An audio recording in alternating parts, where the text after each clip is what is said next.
The pounding on my front door shattered the stillness of a Saturday morning, my coffee mug clattering against the counter. It was barely 7 a.m., and I wasn't expecting company, certainly not the storm that greeted me when I swung the door open.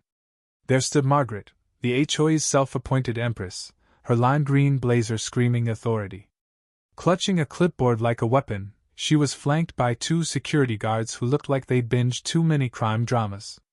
Without so much as a greeting, Margaret thrust a manicured finger in my face and barked.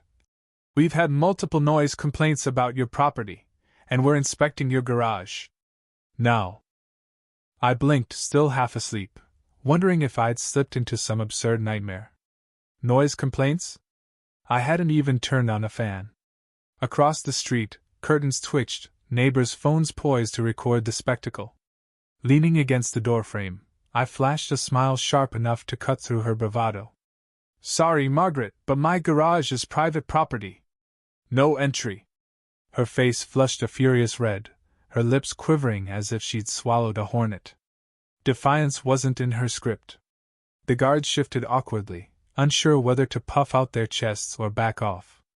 I could practically see her mind churning, conjuring images of what I might be hiding: drugs, a speakeasy, maybe an underground boxing ring. The truth was far stranger than her wildest fantasies. My garage wasn't just a storage space. It was a covert FBI recording studio, its soundproof walls and encrypted systems designed for wiretap operations in a high-stakes federal investigation. Margaret, in her zeal, was about to stumble into a trap she couldn't even fathom. I shut the door in her face, catching a glimpse of her furious scribbling through the peephole as she muttered to her goons. "If he won't let us in, we'll get in another way. He's hiding something." I smirked, sipping my coffee. The real drama was just beginning. By noon, the neighborhood's group chat was ablaze with gossip. Margaret had posted a vague warning about suspicious active VY ties at my address, urging everyone to stay vigilant. I chuckled into my mug. My garage was a fortress of silence, its equipment calibrated to emit zero noise. Her paranoia was almost admirable, but I figured she'd rant for a few days, maybe slap a fine on my door, and move on. I underestimated her obsession. That evening, as I hauled out the trash, I spotted her across the street, huddled with her loyalists, their whispers carrying fragments of a plan. "Right to inspect, get inside."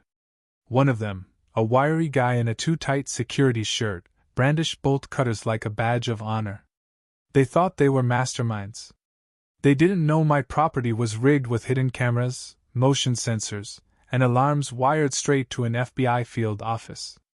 They weren't just poking a bear, they were slathering themselves in bait and waltzing into its den.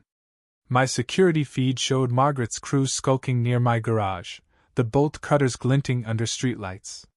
I grinned, tempted to call Agent Daniels, but decided to let Margaret spring the trap I'd spent months perfecting.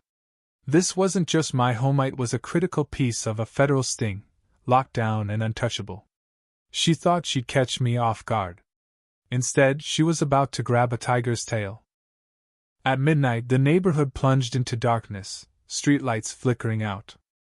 I sat in my dimly lit VYing room, coffee in hand, eyes glued to my laptop's security feed. 3 figures crept into VYEW, Margaret at the helm, a scarf tied like she was raiding a vault, her goons stumbling over my mailbox and a garden gnome. They carried a crowbar, bolt cutters, and a cheap walkie-talkie that crackled with static. The silent alarm pinged "Saw perimeter breach detected Saw." I acknowledged it, sending a discreet alert to the FBI. Margaret pressed her ear to the garage door like a cartoon sleuth, then waved the wiry guy forward. He snipped the gate lock, and they slipped into the utility area, fumbling with the industrial padlock. They cursed and kicked the door, oblivious us to the line they just crossed, a line no HOA bylaw could erase. Then the night erupted. Black SUVs roared in, red and blue lights slashing through the darkness. Federal agents swarmed, guns drawn, voices thundering commands. Margaret shrieked, the crowbar clattering from her hands as if it were cursed. The wiry guy face planted into my rosebushes, and the third froze, walkie-talkie dangling uselessly. I strolled out, coffee still in hand, as Agent Daniels gave me a curt nod. "We've got it from here." Margaret, now cuffed on my lawn, wailed. "I'm the HOA president. I have rights." I hid a grin behind my mug. She'd VYO'd a federal operation, and this was just the opening act. By morning, the neighborhood was a gossip inferno. People walked their dogs suspiciously close to my house, cars crawling by for a glimpse. Margaret's midnight raid was the talk of every chat thread, fueled by grainy phone videos of her arrest.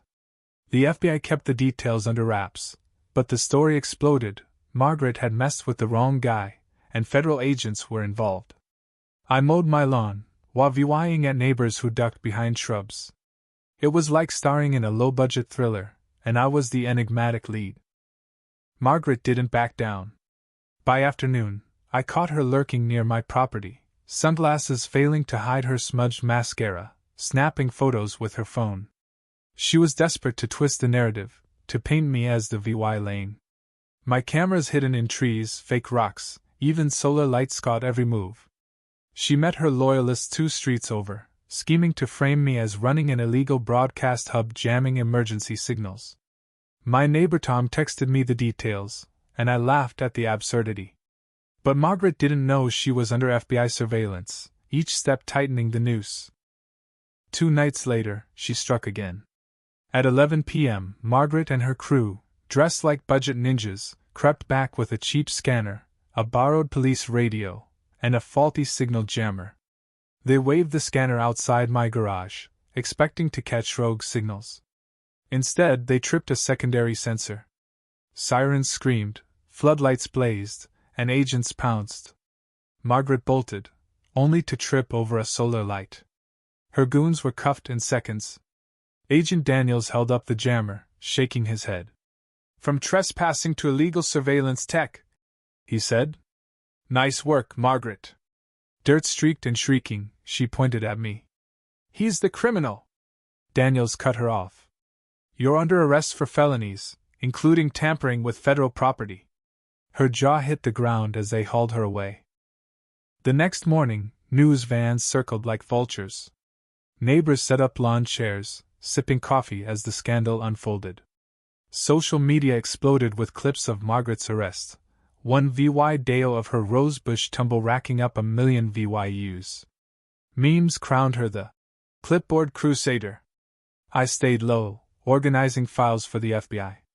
Daniels assured me this thing was secure, though Margaret's antics meant a mountain of paperwork. Her jammer footage became an FBI training joke. Saw how to botch surveillance 101 saw. The HOA board collapsed. 3 members resigned by noon, scrubbing their digital footprints. An emergency meeting that evening was pure chaos. I sat in the back, coffee in hand, watching the board squirm. Residents unleashed years of grievances, petty fines, power trips. One man slammed a binder of violation notices on the table, the crowd roaring. Daniel stood, badge glinting, warning that the FBI was investigating everyone involved. The room went silent. One board member fled mid-meeting. A motion passed to dissolve the board for fresh elections under federal oversight, hammering the final nail in Margaret's reign. Margaret's house went dark, a for sale sign stabbed into the lawn. Rumors swirled that she'd skipped town, but federal charges don't vanish. I hosted a backyard party, friends and neighbors bringing food and laughter.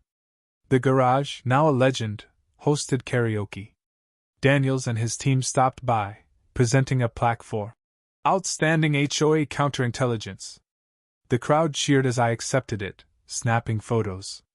A piñata shaped like a clipboard, stuffed with candy and fake violation slips, swung from a tree, neighbors roaring as it burst.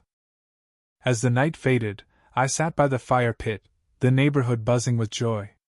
Margaret had ruled through fear, but her obsession with my garage had united us. Days later, the air felt lighter. Margaret's name was a punchline, her house sold to an oblivious couple painting over her legacy. The city offered me a civilian liaison role to curb future HOA tyranny. I accepted, kicking it off with a small ceremony, neighbors cheering the end of an era. Margaret's legal fate was brutal.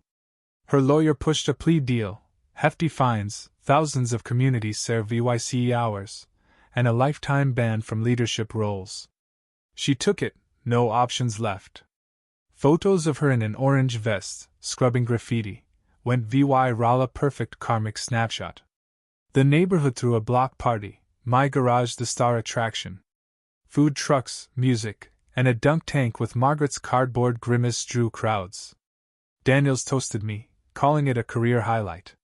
As fireworks lit the sky, I addressed the crowd. Bullies crumble when we stand together. The cheers were raw, electric. Margaret thought she could break me, but she'd forged a stronger community by mistake. The party stretched late, stories swapped around the fire. We made it an annual tradition, a testament to resilience. The FBI plaque hung by my door, a quiet laugh every time I passed. I never wanted to be a hero, but sometimes the guy with the locked garage is the last one you should cross. Margaret learned that the hard way, and I savored the VY Tory slow, sweet, and undeniable.